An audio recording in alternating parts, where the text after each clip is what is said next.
Good morning everyone. आज की class में हम देखेंगे दृष्टि 2025 पार्ट 2 के अंतर्गत जो राष्ट्रीय घटनाएं बताई गई हैं उन्हें हम देखने वाले हैं। इससे पहले दृष्टि 2025 का जो पार्ट 1 था आ चुका था, उसे हम पहले ही क्या कर चुके हैं, करंट अफेयर को देख चुके हैं। उसके अंतर्गत जितना भी करंट अफेयर था, तो अभी जो पार्ट 2 आया है वो 1 सितंबर 2024 से 15 सितंबर 2025 तक आया हुआ है। ठीक है, तो हम क्या करेंगे, चूंकि हम पहले ही जून तक कवर कर चुके हैं पार्ट 1 के अंतर्गत, दृष्टि 2025 पार्ट 1 के अंतर्गत जून तक दिया जा चुका है डेटा आपको पहले ही। तो जो रेस्ट ऑफ डेटा बचा हुआ है जून से सितंबर तक का, हम उसे केवल यहाँ पर पढ़ने वाले हैं। तो उसी अनुरूप मैं आपको पढ़ाऊंगी। ओके, तो चलिए शुरू करते हैं, देखते हैं राष्ट्रीय घटनाएं क्या क्या घटी हैं इस बीच देश में। सबसे पहली हेडिंग है भारत के उपराष्ट्रपति का चुनाव।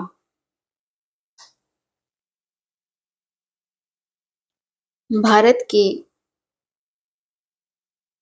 उपराष्ट्रपति का चुनाव।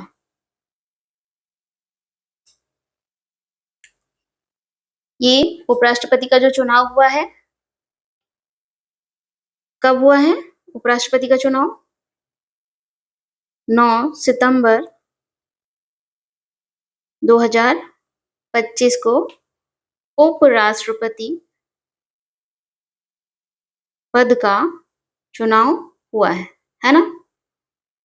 चुनाव हुआ है तो कम से कम 2 उम्मीदवार भी होंगे। तो उपराष्ट्रपति पद के लिए कौन से 2 उम्मीदवार थे जिसके लिए चुनाव हुआ है? एक सी पी राधाकृष्णन, पूरा नाम क्या है? चंद्रपुरम पोन्नुसामी राधा कृष्णन। ठीक है, दूसरा उम्मीदवार कौन है? न्यायमूर्ति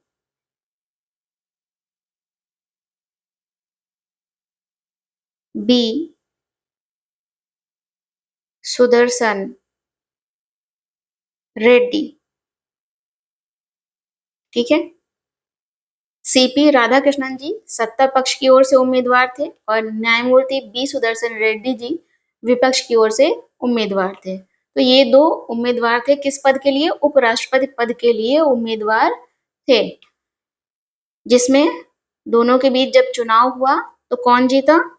चुनाव जीता सीपी राधाकृष्णन जी को 452 वोट मिले और सुदर्शन रेड्डी जी को 300 वोट मिले, 300।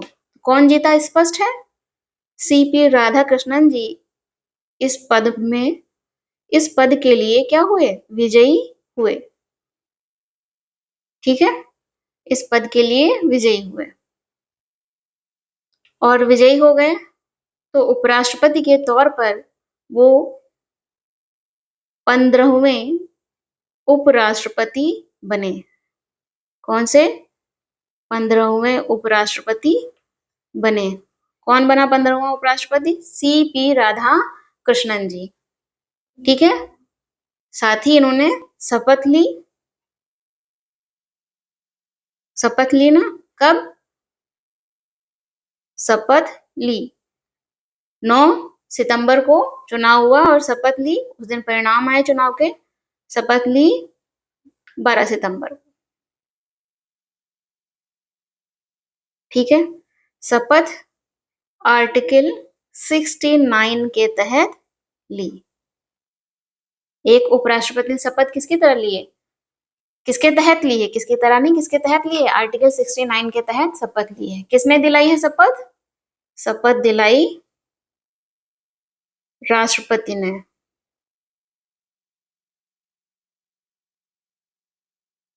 ठीक है, या उनके द्वारा नियुक्त कोई व्यक्ति भी हो सकता है।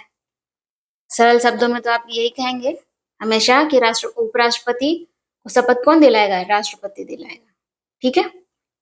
बात करें सीपी राधाकृष्णन की, तो इनका जो जन्म है कहाँ हुआ? 4 मई 1957 में तमिलनाडु के तिरुप्पुर में हुआ था। तिरुप्पुर गांव में हुआ था। ये बीजेपी के भारतीय जनता पार्टी के नेता हैं और 2 बार कोयम्बटूर से सांसद रह चुके हैं। ये 2 बार कोयम्बटूर से सांसद रह चुके हैं। ठीक है। एक प्रश्न ये भी है कि बीच में ही चुनाव क्यों कराने पड़े? क्योंकि आप जानते हैं 2022 में उपराष्ट्रपति पद के लिए कौन चुना गया था? उपराष्ट्रपति पद के लिए चुने गए थे जगदीप धनखड़ जी, जो कि 14वें उपराष्ट्रपति थे। कौन से? 14वें उपराष्ट्रपति थे। उन्होंने क्या किया था? इस्तीफा दे दिया। ठीक है। तो 21 जुलाई 2025 से उपराष्ट्रपति का पद क्या था? खाली था। यहाँ आप साइड में लिख लीजिए 21 जुलाई 2025 से उपराष्ट्रपति वाइस प्रेसिडेंट का जो पद है वो क्या था? खाली था। ठीक है। क्यों दिया इस्तीफा? धनखड़ जी ने चिकित्सीय हवाला दिया कि मेडिकल स्थिति ठीक नहीं है, उनकी तबीयत ठीक नहीं रहती है। ऐसा कहकर उन्होंने इस्तीफा दिया था। किसको इस्तीफा दिया होगा? राष्ट्रपति को इस्तीफा देकर पद त्याग किया। ठीक है।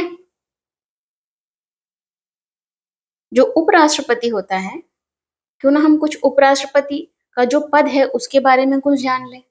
चलिए उसके बारे में हम कुछ अलग से जान लेते हैं। उप राष्ट्रपति, वाइस प्रेसिडेंट, है ना? वाइस प्रेसिडेंट का जो पद है भारत में कहाँ से लिया गया है? हमारा जो संविधान बना है उसमें जो जैसे फंडामेंटल राइट है, प्रस्तावना, ये कहीं ना कहीं से लिए गए हैं, है ना? तो उपराष्ट्रपति का जो पद है वो कहाँ से लिया गया है? अमेरिका से। उपराष्ट्रपति का पद का जो प्रावधान है वो अमेरिका से लिया गया है। सबसे पहले तो यही जानते हैं हम। अमेरिका में आप जानते हैं अध्यक्षात्मक शासन प्रणाली है और वहां पर उपराष्ट्रपति का पद होता है। लेकिन भारत में कौन सी शासन प्रणाली है? संसदीय शासन प्रणाली है। फिर भी यहाँ पर क्या है? उपराष्ट्रपति का पद है। तो ये पद अमेरिका से लिया गया है। बात करें उपराष्ट्रपति की, तो राष्ट्रपति के बाद दूसरा सबसे बड़ा संवैधानिक पद है उपराष्ट्रपति का। दूसरा उच्चतम संवैधानिक पद है। ठीक है। एक बार राष्ट्रपति चुन लिया गया तो चुनने के बाद वो कितने समय तक रहता है? उसका जो कार्यकाल है 5 वर्ष के लिए। कितने समय तक के लिए? 5 वर्ष के लिए।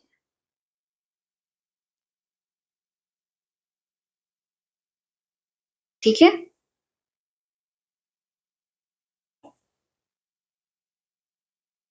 चलिए कार्यकाल कितना है?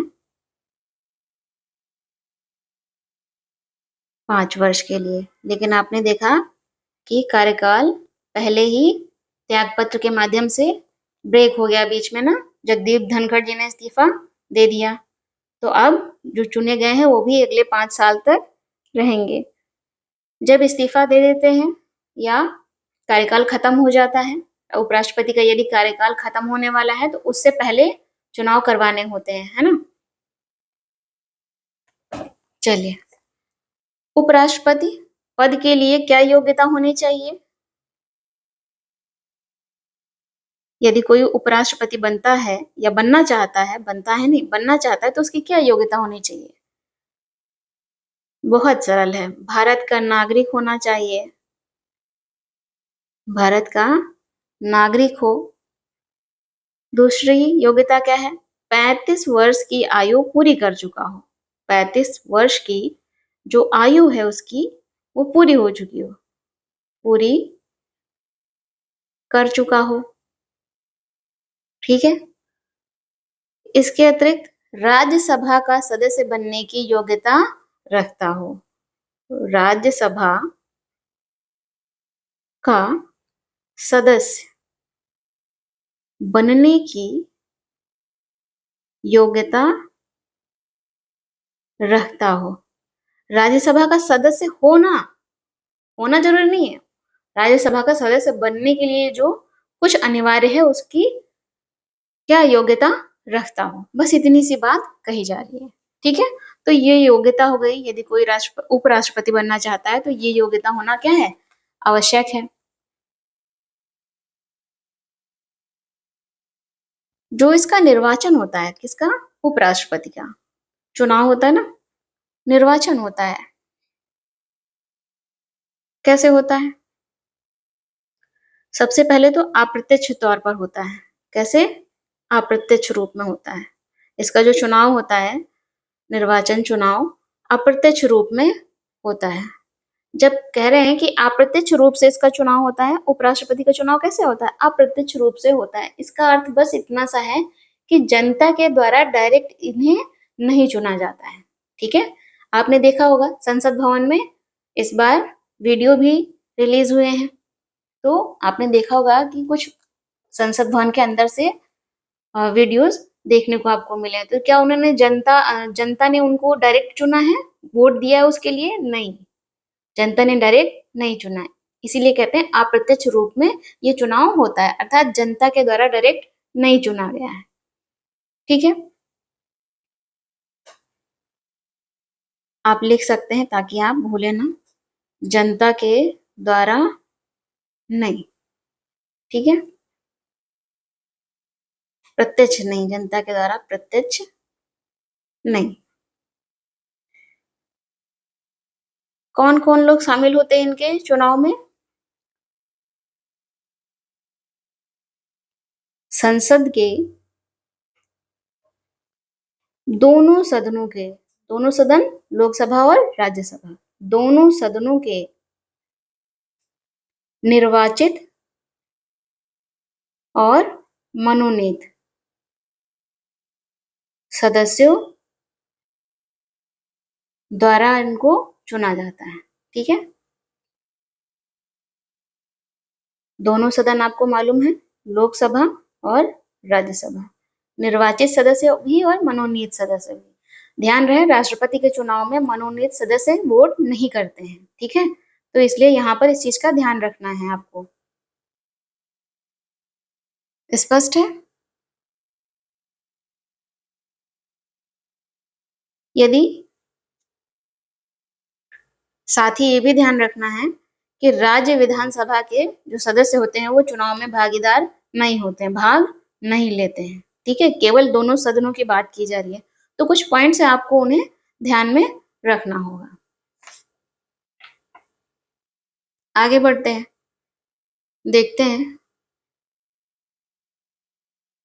आर्टिकल 68, अनुच्छेद 68 क्या कहता है? उपराष्ट्रपति का जो कार्यकाल है समाप्त होने से पहले चुनाव कराया जाना आवश्यक है। उप राष्ट्रपति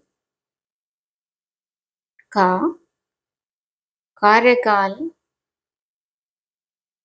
समाप्त होने से पहले चुनाव कराना आवश्यक है। आवश्यक है। ठीक है। कुछ 60 दिन पहले। और इनका जो चुनाव होता है, उपराष्ट्रपति का जो चुनाव है वो राष्ट्रपति, उपराष्ट्रपति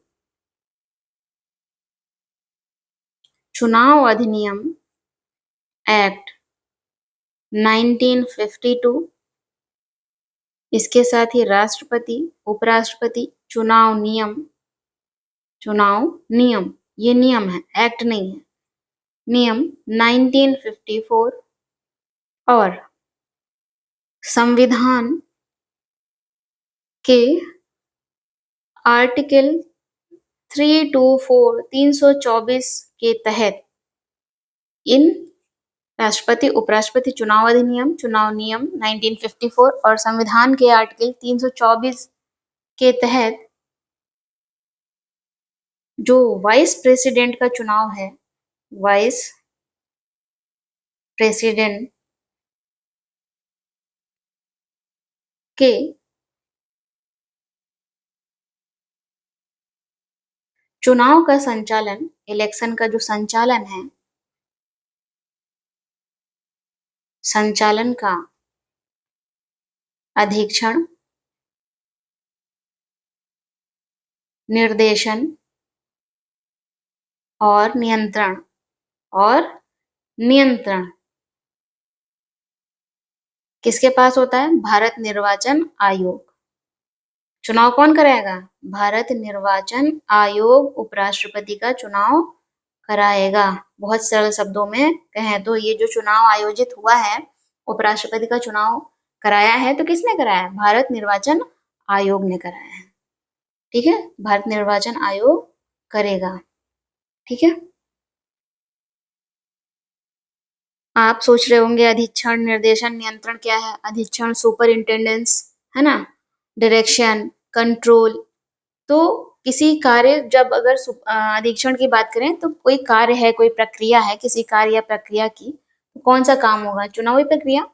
उसकी जो समग्र निगरानी होती है ना, पूरी तरह से चुनाव प्रक्रिया की निगरानी करना ही क्या है? अधीक्षण है। जैसे मतदाता सूची तैयार करना, चुनाव प्रक्रिया पर नजर रखना। डायरेक्शन की बात करें तो क्या है? कुछ विशिष्ट दिशा निर्देश इस चुनाव के दौरान दिए जाते हैं और आदेश जारी किए जाते हैं। हर पहलू पर नजर रखी जाती है। जैसे चुनाव की तारीख क्या है, आचार संहिता कब से लागू होगी, चुनाव के लिए अधिकारियों की तैनाती, ये सब छोटी छोटी चीजें शामिल हैं। कंट्रोल करना, नियंत्रण, चुनाव प्रक्रिया को नियंत्रित करना और यदि कोई गलती हो गई तो उसको सुधारने का अधिकार होता है। किसका? भारत निर्वाचन आयोग का ये सब काम है। तो एक लाइन में कहें तो उपराष्ट्रपति का चुनाव कौन कराता है? भारत निर्वाचन आयोग, इलेक्शन कमीशन ऑफ इंडिया। ठीक है, जब उपराष्ट्रपति एक उम्मीदवार बने तो उम्मीदवार बनने के लिए उन्होंने क्या किया? कुछ ना कुछ समर्थन चाहिए होगा संसद के सदस्यों का। चाहिए होगा कि नहीं चाहिए होगा? बिल्कुल चाहिए होगा, है ना। तो ये समर्थन क्या था? एक उम्मीदवार जब राष्ट्रपति उपराष्ट्रपति एज ए उम्मीदवार, उनके पास 20 प्रस्तावक और 20 समर्थक होने चाहिए। ठीक है,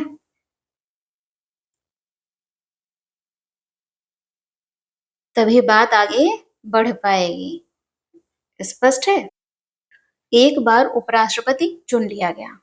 क्या हुआ? एक बार उपराष्ट्रपति चुन लिया गया, जैसे कि सीपी राधाकृष्णन जी चुन लिए गए हैं। अब भारत के वो 15वें उपराष्ट्रपति हैं। तो क्या उन्हें जो वेतन मिलेगा वो एक उपराष्ट्रपति के तौर पर मिलेगा? बिल्कुल नहीं। उन्हें वेतन कैसे मिलेगा? एक सभापति के तौर पर मिलेगा, सभापति के तौर पर। क्योंकि जो कोई भी उपराष्ट्रपति बनेगा वो कैसे काम करता है? राज्यसभा का पदेन सभापति होता है। लिख लीजिए, उपराष्ट्रपति राज्यसभा का पदेन सभापति होता है। तो जो कोई भी उपराष्ट्रपति बनेगा वो राज्यसभा का पदेन सभापति होता है। ठीक है, तो एक उपराष्ट्रपति को सैलरी और जो भी उससे जुड़ी हुई सुविधाएं हैं वो सारी किसके तौर पर मिलती हैं? एक सभापति के तौर पर मिलती है, उपराष्ट्रपति के तौर पर नहीं मिलती। तो ये पद बना ही क्यों है ना। जब कभी भी राष्ट्रपति की क्या हो जाए, मृत्यु हो जाए या त्याग पत्र दे दे या ऐसी कोई स्थिति आ जाए जिसमें वो बीमार हो जाए और कार्य ना कर सके, उस स्थिति में उपराष्ट्रपति राष्ट्रपति की तरह कार्य करेगा। अभी प्रश्न ये है कि उपराष्ट्रपति जब राष्ट्रपति की तरह कार्य करेगा तो अब उसको जो वेतन भत्ता मिलेगा वो किस रूप में मिलेगा, उपराष्ट्रपति के तौर पर या राष्ट्रपति के तौर पर। जब भी उपराष्ट्रपति राष्ट्रपति के तौर पर काम करेगा तो काम कैसे कर रहा है, राष्ट्रपति के तौर पर, तो उसे जो भी सुविधाएं हैं, जो भी वेतन है, वो सब कुछ उसे राष्ट्रपति के तौर पर ही मिलेगा। ठीक है, और ऐसी कोई घटना नहीं घटती है तो उसे राज्यसभा का पदेन सभापति होता है, और एक सभापति के तौर पर ही राज्यसभा का जो सभापति होता है उसे जो सुविधाएं मिलती हैं, जो वेतन भत्ता मिलता है, वही उपराष्ट्रपति को मिलेगा। उपराष्ट्रपति का कोई अपना वेतन भत्ता नहीं है। ठीक है, 20 प्रस्तावक और समर्थक की बात समझ आ गई। उपराष्ट्रपति के चुनाव में उम्मीदवार के 20 प्रस्तावक और 20 समर्थक होने चाहिए। ठीक है, और यदि चुनाव में किसी तरह की गड़बड़ी हो जाए या फिर विवाद हो जाए, चुनाव संबंधी, उपराष्ट्रपति के चुनाव संबंधी क्या हो जाए, विवाद हो जाए, ऐसी स्थिति में निर्णय कौन देगा, सुनवाई कहाँ होगी, सर्वोच्च न्यायालय में होती है।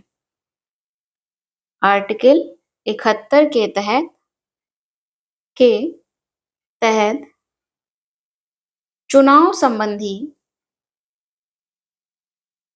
जो विवाद है, विवाद पर सुनवाई सर्वोच्च न्यायालय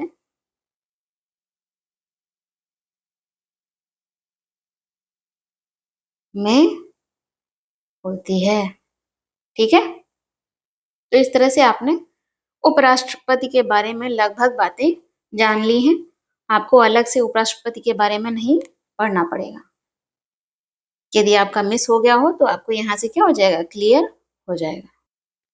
यहाँ ध्यान देने वाली बात है, आप ध्यान रखिएगा, जैसे मैंने आपको बताया कि उपराष्ट्रपति क्या होता है, राज्यसभा का पदेन सभापति होता है। हो सकता है आपके एग्जाम में ये पूछ लिया जाए कि राज्यसभा का जो सभापति होता है उसका चुनाव होता है या फिर नियुक्ति होती है। ऐसे दो स्टेटमेंट आपको दे दिए जाए और तीसरे में कुछ ना बताया जाए कि इसमें से कोई नहीं है ना, तो हमेशा याद रखना है कि राज्यसभा का जो सभापति होता है, ठीक है, उसका ना चुनाव होता है और ना ही नियुक्ति होती है। ठीक, जो कोई भी उपराष्ट्रपति बनेगा वो राज्यसभा का पदेन सभापति होगा बिना किसी प्रश्न के। चलिए अगले टॉपिक की ओर हम बढ़ते हैं और देखते हैं अगला टॉपिक क्या है। नेक्स्ट टॉपिक है स्वच्छ वायु सर्वेक्षण 2025।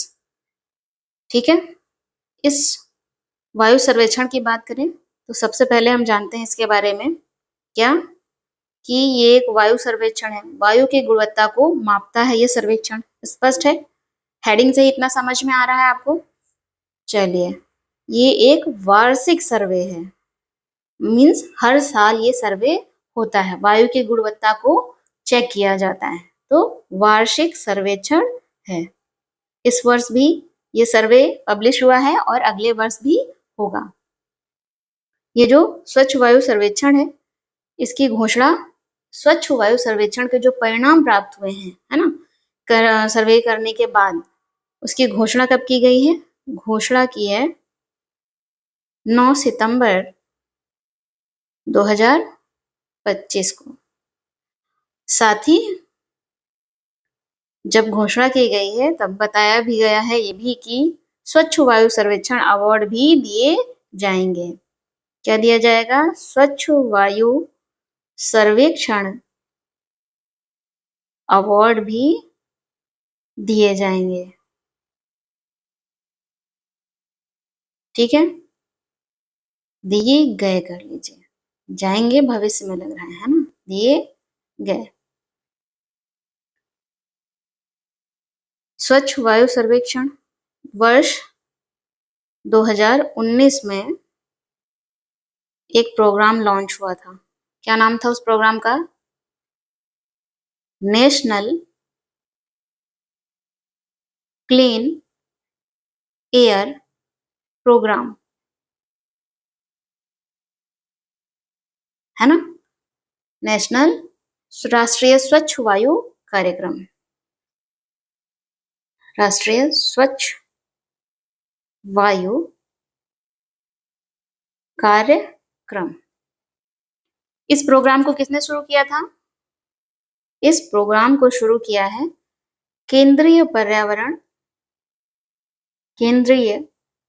पर्यावरण वन एवं जलवायु परिवर्तन मंत्रालय द्वारा। जलवायु परिवर्तन मंत्रालय द्वारा इस प्रोग्राम को शुरू किया गया है। कब? 2019 में। ठीक है, इसी के अंतर्गत ये स्वच्छ वायु सर्वेक्षण किया जाता है ना। तो कुछ शहरों को मानक बनाया जाएगा, लक्षित किया जाएगा। तो कितने शहर हैं? 130 शहरों को लक्ष्य बनाया जाता है। लक्ष्य बनाकर वायु गुणवत्ता में सुधार को मापा जाता है। कितना सुधार हुआ? एयर क्वालिटी में कितना सुधार हुआ? वायु गुणवत्ता में सुधार को क्या किया जाता है? मापा जाता है। ठीक है, तो इस सर्वे के माध्यम से स्पष्ट तौर पर कहें तो क्या होता है? वायु गुणवत्ता में सुधार को मापा जाता है। इस सर्वे के माध्यम से चेक किया जाता है कि कितनी वायु एयर क्वालिटी बेहतर हुई पिछले वर्ष की तुलना में। ठीक है, तो कुछ पैरामीटर्स होंगे, बिना किसी पैरामीटर के तो चेक नहीं करते होंगे। ये जो 130 शहरों को सिलेक्ट किया जाता है और वहां की एयर क्वालिटी चेक की जाती है, तो कुछ पैरामीटर्स होंगे, मानक।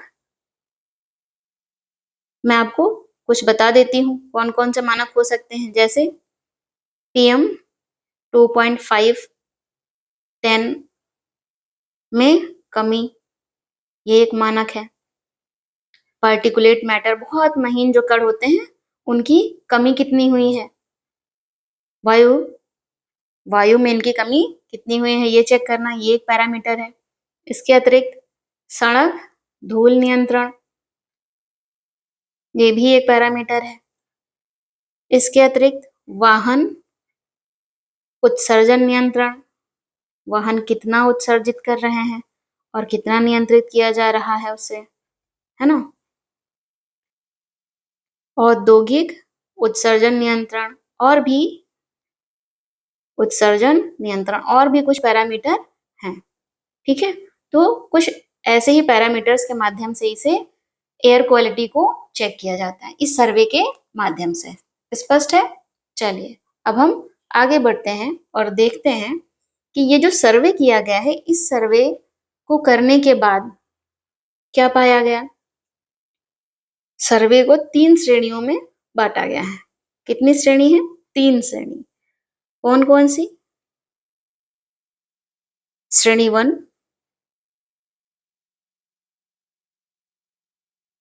इसमें श्रेणी 1 में ऐसे शहर जिनकी जनसंख्या क्या है, 10 लाख से अधिक है। 10 लाख से अधिक जनसंख्या वाले शहरों को चेक किया गया है। शहरों की वायु गुणवत्ता को चेक किया गया है। उन्हें किस में रखा गया है? श्रेणी 1 में। बात करें श्रेणी 2 की, कैटेगरी 2 में कौन है? किन लोगों को, या किन लोगों को नहीं, लोगों से मतलब यहाँ शहर से, ठीक है, इंसान मत समझने लगिएगा। ऐसे शहरों को शामिल किया गया है जिन शहरों की जनसंख्या 3 से 10 लाख तक की जनसंख्या है। 3 से 10 लाख तक के बीच की जो जनसंख्या है, ऐसे शहरों को इसमें रखा गया है। किसमें? श्रेणी 2 में। बात करें श्रेणी 3 की,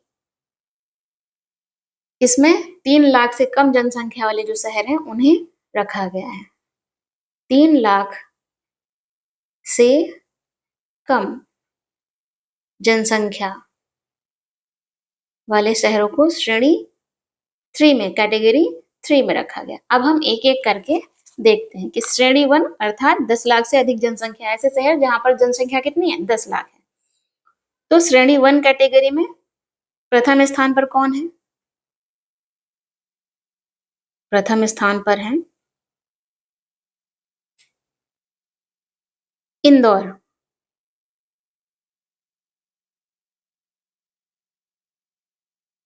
इंदौर कहाँ है? एमपी में। सेकंड स्थान पर कौन है? जबलपुर। जबलपुर कहाँ है? एमपी में। एमपी मध्य प्रदेश। यहाँ की जो एयर क्वालिटी है वो बहुत बेहतर है। ठीक है। और थर्ड पोजीशन पर कौन है?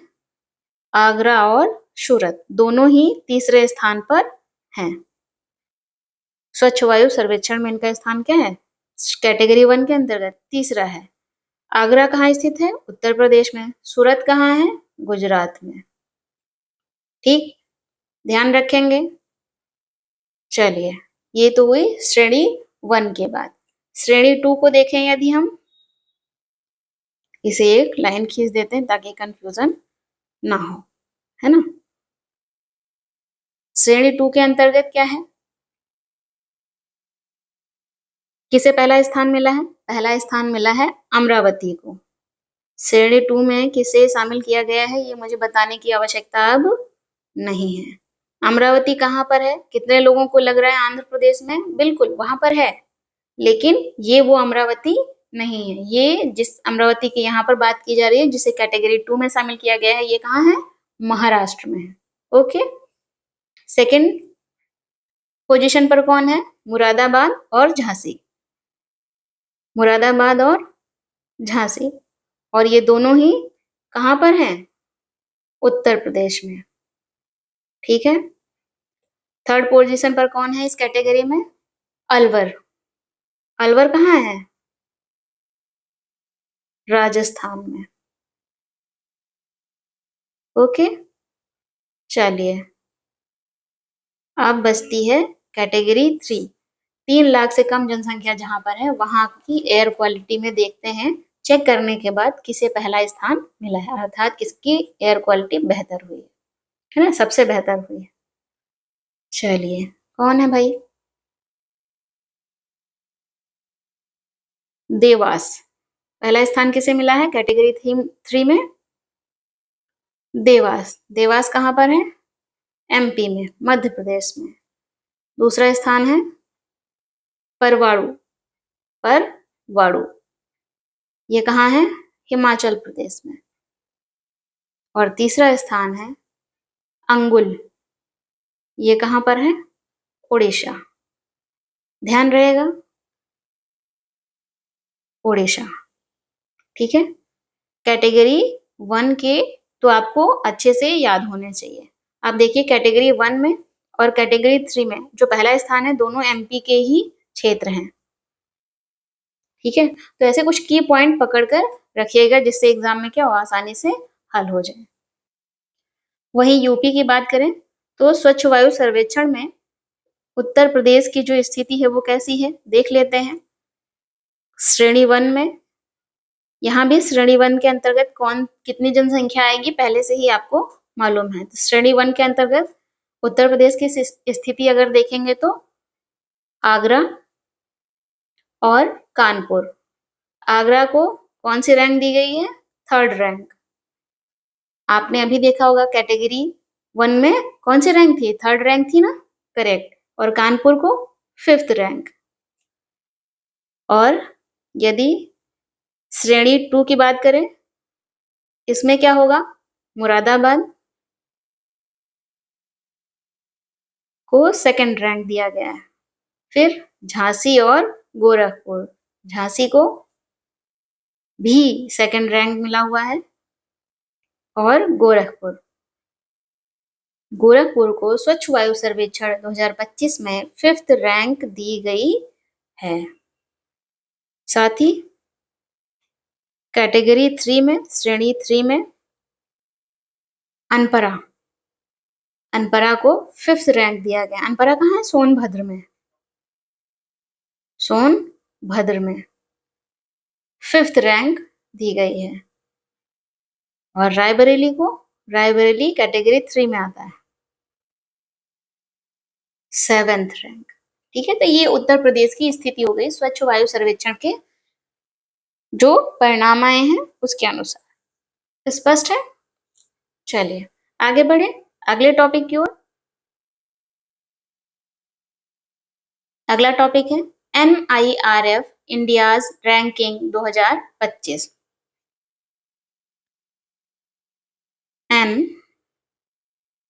NIRF इंडिया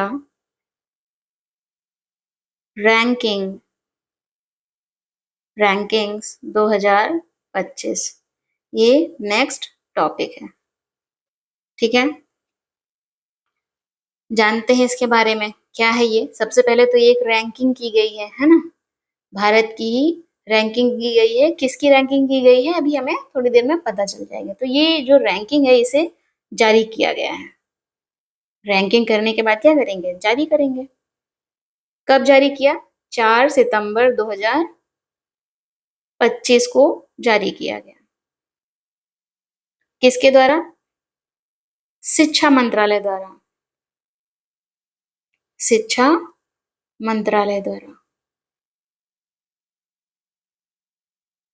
ठीक है, इस रैंकिंग की शुरुआत कब हुई, शुरुआत ये जो रैंकिंग की जा रही है इसकी शुरुआत कब हुई, 29 सितंबर 2015 को इसकी शुरुआत हुई। 29 सितंबर 2015 में शुरुआत हुई। और पहली बार ये रैंकिंग कब जारी की गई, 2016 में। पहली बार जारी हुई 2016 में। तो 2025 में जो रैंकिंग जारी की गई है वो कौन सा है, 10वां संस्करण है। क्या है, 10वां संस्करण है। अभी जो आप पढ़ रहे हो। ठीक है, चलिए अब हम इसके बारे में और अच्छे से जानते हैं। क्या जानेंगे, ये एक रैंकिंग है आपने जान लिया जो कि जारी की गई है। यदि हमें ये जो NIRF लिखा है इसका फुल फॉर्म पता चल जाए तो हम इसके बारे में और अधिक जानकारी प्राप्त कर सकते हैं। तो चलिए इसके बारे में जानते हैं। सबसे पहले तो इसका फुल फॉर्म क्या है, NIRF फुल फॉर्म है नेशनल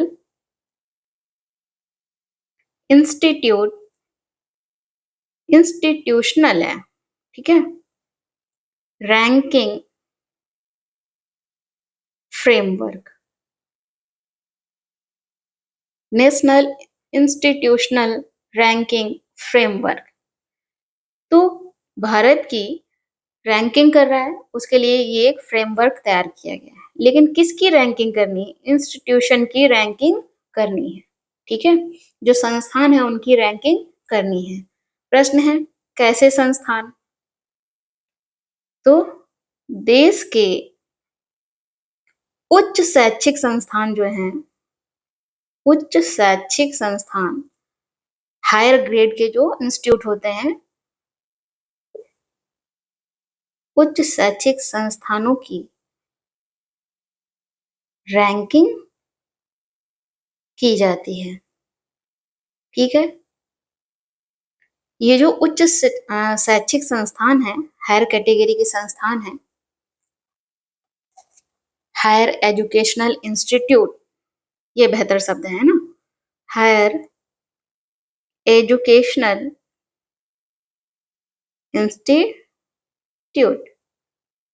ओके, चलिए तो ये जो उच्च शैक्षिक संस्थानों की रैंकिंग की जाती है ये 9 कैटेगरीज में की जाती है। रैंकिंग किसमें, 9 श्रेणियों में या 9 कैटेगरीज में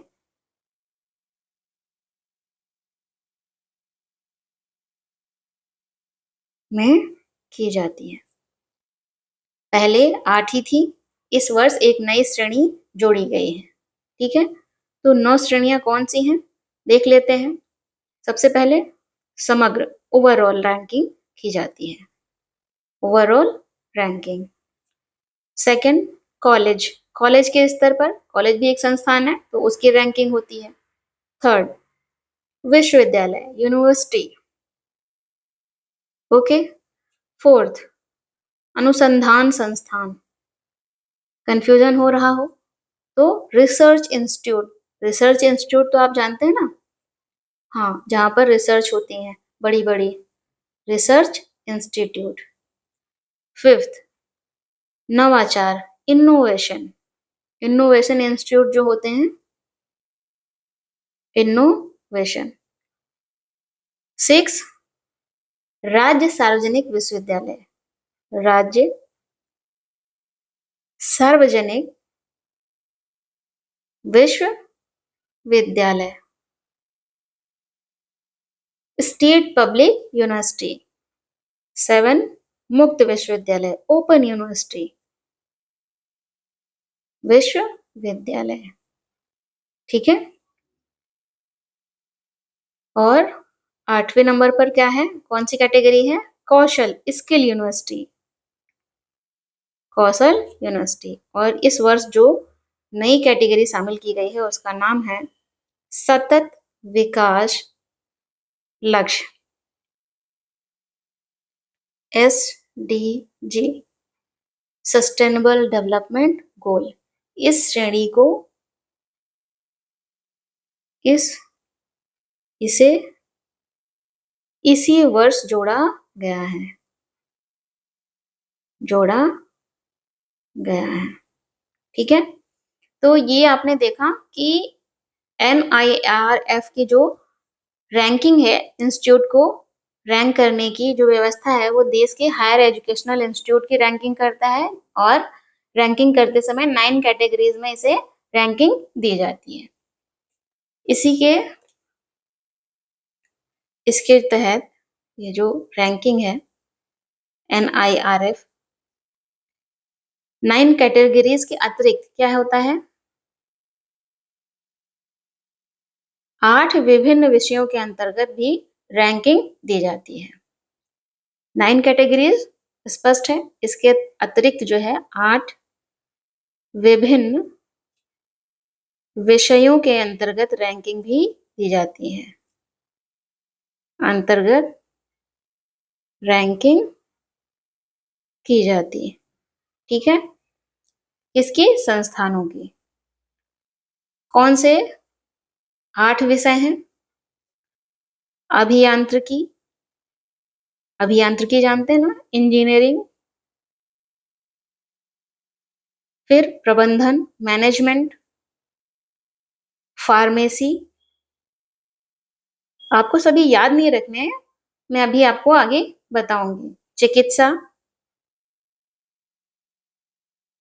दंत चिकित्सा, दांत के डॉक्टर होते हैं ना, लॉ, विधि। नेक्स्ट, वास्तुकला एवं नियोजन। और 8वां विषय क्या है, कृषि एवं संबद्ध क्षेत्र। तो ये 9 कैटेगरी और 8 विषयों के तहत क्या की जाती है, रैंकिंग की जाती है। ठीक है। तो अब हम एक बार रैंकिंग को देखते हैं। यदि ओवरऑल कैटेगरी के अंतर्गत देखें, कौन सी, ओवरऑल कैटेगरी के अंतर्गत देखें, समग्र, ठीक है, समग्र श्रेणी के अंतर्गत देखें तो क्या पाएंगे, IIT मद्रास, क्या, IIT मद्रास, इसे लगातार 7वें वर्ष, लगातार 7वें वर्ष प्रथम स्थान प्राप्त हुआ है, प्रथम स्थान प्राप्त हुआ है ना। 7वें वर्ष की बात करें तो कब से कब तक, 2019 से 2025 तक। ठीक है। इसके बाद किसका स्थान होगा ओवरऑल श्रेणी में, ये तो हुआ पहला स्थान, किसको मिला है? आईआईटी मद्रास को। बात करें सेकंड स्थान किसका है ओवरऑल कैटेगरी में, तो भारतीय विज्ञान संस्थान, ठीक, कहाँ स्थित है? बंगलुरु। इसके बाद तीसरा स्थान है भारतीय प्रौद्योगिकी संस्थान, ओवरऑल कैटेगरी में इसका स्थान तीसरा है। ये ओवरऑल कैटेगरी वाले आपको ध्यान रखने हैं, विशेष करके बॉम्बे या मुंबई, ठीक है। यहीं पर आप नोट करके लिख सकते हैं आईआईटी मद्रास को ओवरऑल कैटेगरी में तो प्रथम स्थान मिला है, लेकिन आईआईटी मद्रास को जो नई श्रेणी इस बार शामिल की गई है, कौन सी? एसडीजी। एसडीजी श्रेणी में भी क्या मिला है? प्रथम स्थान मिला है। एसडीजी श्रेणी में भी प्रथम स्थान मिला है, तो इस चीज को आप ध्यान रखेंगे, ठीक है। चलिए, यदि विश्वविद्यालय के स्तर पर देखें, विश्वविद्यालय कैटेगरी जो है ना, विश्वविद्यालय कैटेगरी में देखें तो लगातार 10वें वर्ष किसे प्रथम स्थान मिला है? भारतीय विज्ञान संस्थान बेंगलुरु को। भारतीय विज्ञान संस्थान बेंगलुरु को कौन सा स्थान मिला है? प्रथम स्थान पर है, ठीक है। ये जो भारतीय विज्ञान संस्थान बेंगलुरु है, इसे विश्वविद्यालय स्तर पर तो आपने देखा प्रथम स्थान मिला ही है, लेकिन एक कैटेगरी आपने और जानी थी, रिसर्च इंस्टीट्यूट की कैटेगरी, अनुसंधान श्रेणी, ठीक है। अनुसंधान श्रेणी पर में जो है, इसे लगातार 5वें वर्ष भारतीय विज्ञान संस्थान किस पर है? शीर्ष पर है, अर्थात प्रथम स्थान पर है, ठीक है। प्रथम स्थान पर है। यहीं पर मैं आपको बताती चलूं, जैसे आपको बताया कि 8 विषयों के अंतर्गत भी क्या दी जाती है? रैंकिंग दी जाती है। तो आपने ध्यान दिया होगा आईआईटी मद्रास, आपने यहाँ देखा कि आईआईटी मद्रास को ओवरऑल कैटेगरी में प्रथम स्थान है। एसडीजी जो नई श्रेणी जोड़ी गई है उसमें भी प्रथम स्थान है। लेकिन अगर सब्जेक्ट की बात करें तो अभियांत्रिकी जो इंजीनियरिंग सब्जेक्ट है उसमें यहीं पर नोट कर लें, ताकि आपको कहीं अलग से बार बार ना दोहराना पड़े। आईआईटी मद्रास को अभियांत्रिकी इंजीनियरिंग अभियांत्रिकी विषय में कौन सा स्थान मिला है? प्रथम स्थान पर है। कब से? लगातार 10वें वर्ष से। पिछले 10 सालों से इंजीनियरिंग के क्षेत्र में आईआईटी मद्रास टॉप पर है इस रैंकिंग में। स्पष्ट है? चलिए आगे बढ़ते हैं। यदि उत्तर प्रदेश की स्थिति देखें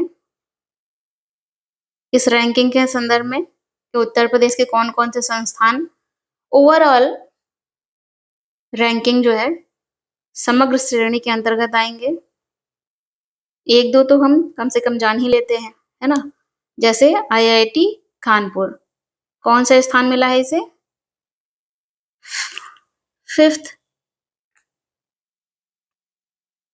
फिफ्थ रैंक है, ठीक है। और बनारस हिंदू विश्वविद्यालय, बनारस हिंदू विश्वविद्यालय, इसे कौन सा स्थान में मिला है? कौन सी रैंक मिली है? 10th rank. इसके अतिरिक्त अलीगढ़ मुस्लिम विश्वविद्यालय, जिसे 19th रैंक दी गई है इस रैंकिंग में। एक दो हमें एक्स्ट्रा ही मालूम होने चाहिए, इसलिए मैं आपको एक दो एक्स्ट्रा ही बता रही हूँ, ताकि वहां पर कई बार क्या होता है, पहला ना पूछकर कुछ आगे बढ़कर नंबर्स आपसे पूछ लिए जाते हैं, रैंकिंग पूछ ली जाती है, तो जिससे कंफ्यूजन होने लगता है, हमें लगता है हमने तो ये पढ़ा ही नहीं, है ना। चलिए, तो इस तरह से हमने ओवरऑल रैंकिंग जान ली, जो आपको अच्छे से याद होनी चाहिए, सबसे क्लियर बात है। विश्वविद्यालय स्तर पर आपने जान लिया, ठीक है। इनोवेशन के क्षेत्र में आईआईटी मद्रास है, आप उसे भी नोट कर सकते हैं। मुक्त विश्वविद्यालय जो ओपन कैटेगरी की श्रेणी है, उसमें कौन है, इग्नू है। क्या मैं ऊपर ही लिख दूं कैटेगरी के सामने, ठीक है, यहीं पर मैं लिख देती हूँ, आप देख लीजिएगा। कॉलेज श्रेणी के अंतर्गत, ताकि समय भी कम लगे और चीजें अच्छे से आपको मालूम भी हो जाए, कम से कम बस एक बार पढ़ लेना है आपको, ठीक है, कोई दबाव नहीं देना है। कॉलेज श्रेणी में हिंदू कॉलेज है दिल्ली का, रिसर्च श्रेणी में आप पहले से जानते हैं, इनोवेशन श्रेणी में यहीं पर आईआईटी मद्रास के लिए आप यहीं पर लिख लीजिए, नवाचार श्रेणी में भी प्रथम स्थान है, ठीक है। चलिए, ओपन यूनिवर्सिटी की बात करें तो इग्नू, ठीक है, नई दिल्ली, कम से कम, और पब्लिक स्टेट यूनिवर्सिटी जो होती है उसमें जादवपुर विश्वविद्यालय जो कि कोलकाता का है, उसका स्थान प्रथम है। यहाँ पर जादवपुर यूनिवर्सिटी कोलकाता, एसडीजी में तो आप जानते ही हैं, आईआईटी मद्रास को प्रथम स्थान दिया गया है। सब्जेक्ट की बात करें तो आप इंजीनियरिंग आप पहले से जानते हैं, प्रबंधन के क्षेत्र में क्या है, प्रबंधन के क्षेत्र में आईएम अहमदाबाद, आईआईएम अहमदाबाद। एक दो बस एक्स्ट्रा और जान लीजिए, फार्मेसी के क्षेत्र में जामिया अहमद, मैं अलग से आपको इसमें नहीं करवा रही हूँ, ताकि आपके लिए पेपर ना बढ़े, है ना, पेपर वर्क होता है जैसे कि बहुत सारा पढ़ना है। नई दिल्ली, इसका स्थान क्या है, प्रथम है, इतना काफी है मुझे लगता है इस टॉपिक के लिए। चलिए अगले टॉपिक को देखते हैं, क्या है अगला टॉपिक। दादा भाई नौरोजी की 200वीं जयंती मनाई गई, किसकी, दादा भाई नौरोजी। दादा भाई नौरोजी जी चर्चा में हैं, क्यों चर्चा में हैं, क्योंकि इनकी 200वीं जयंती मनाई गई।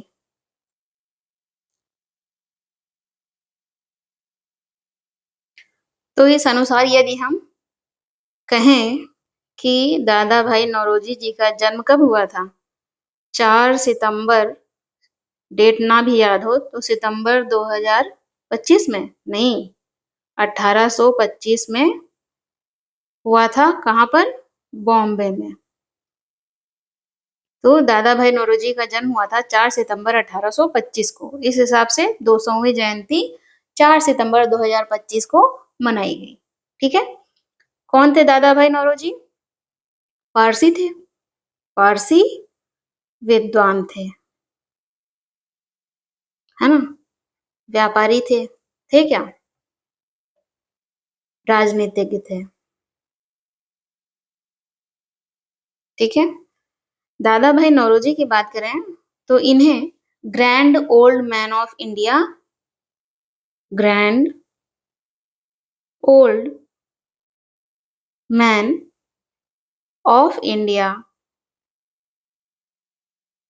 कहा जाता था, है ना, अभी भी कहा जाता है, साथ ही ऑफिशियल एम्बेसडर ऑफ इंडिया भी कहा जाता है। ऑफिशियल एम्बेसडर ऑफ इंडिया भी कहा जाता है, भी कहा जाता है। ठीक है। दादा भाई नौरोजी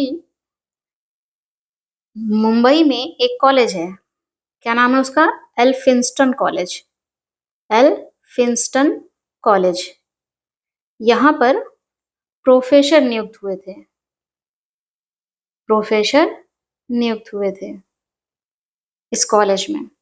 और गुजराती प्रोफेसर के तौर पर लंदन यूनिवर्सिटी में इन्होंने काम किया है। कौन से प्रोफेसर? गुजराती, गुजराती प्रोफेसर के तौर पर कहाँ काम किया है? लंदन यूनिवर्सिटी में काम किया है, यूनिवर्सिटी में काम किया। ठीक है। दादा भाई नौरोजी ने महिला शिक्षा को क्या किया? बहुत बढ़ावा दिया है। कुछ की पॉइंट्स हैं जो आपके एग्जाम के पॉइंट ऑफ व्यू से बहुत इंपॉर्टेंट है, तो आप उन्हें ध्यान रखेंगे। महिला शिक्षा को उन्होंने बहुत बढ़ावा दिया है। कैसे? वर्ष 1848 में literary and scientific society, scientific society की स्थापना की स्थापना की। और 1849 में ही 6 स्कूल स्थापित किए। इसके तहत क्या किया? आगे लिख सकते हो आप, 1849 में 6 स्कूल स्थापित किए। यहाँ पर महिलाएं पढ़ने जाती थी, है ना। वही बात करें, आपने जाना ये पारसी विद्वान है, तो पारसी समाज के सुधार के लिए भी कुछ किया होगा। पारसी समाज में सुधार के लिए एक सभा की स्थापना की। क्या नाम था उसका? रहनुमाई मजदा यासन की स्थापना की। ठीक है। पारसी समाज में सुधार के लिए ये पूछा जाता है, ध्यान में रखना है आपको। जो भी की पॉइंट बता रहे हैं वो सभी पूछे जाते हैं। ठीक है। 1866 में 1866 में क्या किया दादा भाई नौरोजी जी ने? लंदन में east India association, east India association की स्थापना की।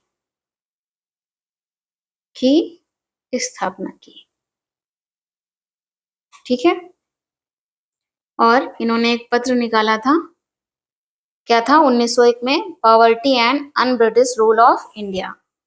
कब निकाला? 1901 में, poverty and un British rule of India. साथ ही धन के बहिर्गमन का सिद्धांत भी इन्होंने दिया। किसका? धन के बहिर्गमन, बाहर जाने का सिद्धांत भी दादा भाई नौरोजी ने ही दिया था। ठीक है। वर्ष 1892 में दादा भाई नौरोजी जी ब्रिटिश पार्लियामेंट में चुने जाने वाले पहले भारतीय थे। British parliament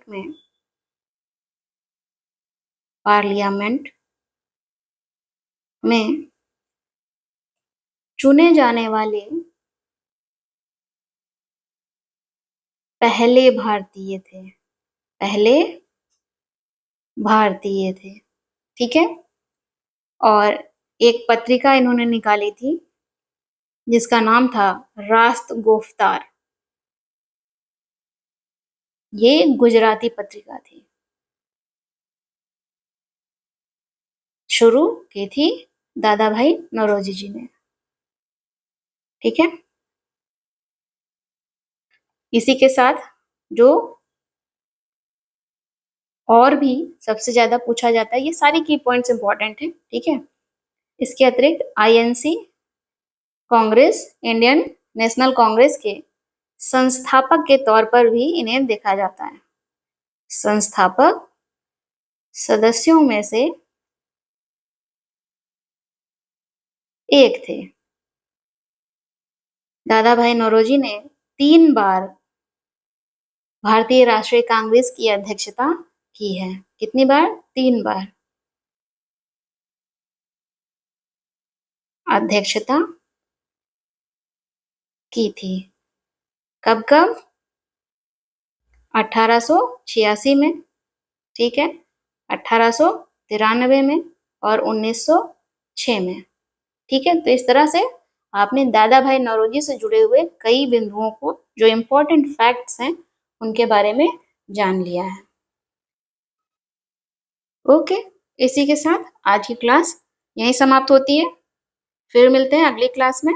thank you.